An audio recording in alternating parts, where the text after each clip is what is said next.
Place to Go. Where did that start?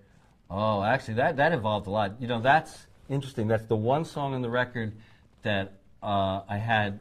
Every song on the record I co-arranged with Todd. I really should say that's mostly his arrangement. Because what happened with that is, that originally was a really, again, that was like a 10-minute song. And it started very slow, like a...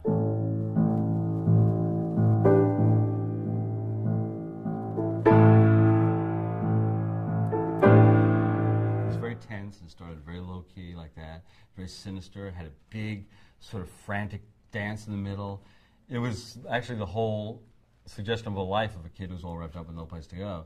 And I don't know if it's simply our aesthetic differences, which is a big part of it, or the fact I do remember that the one time I got really sick. I had this terrible virus, flu or something.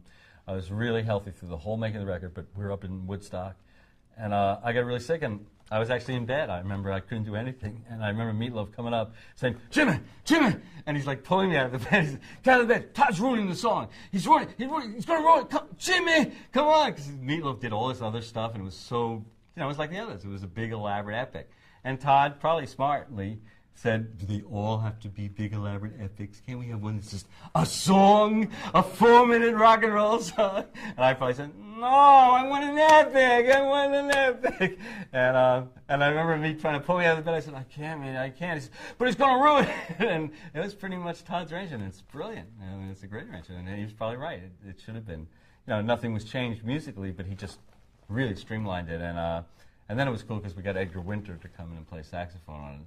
And that was funny. That was at Todd's studio, and this strange albino saxophonist arrives and hits notes that don't even exist, and it was cool. But that was one take too, and that was though he did keep. I always did have it ending that way. It was I called it my Led Zeppelin tribute, where it's so fast in the ending, and Todd did that great.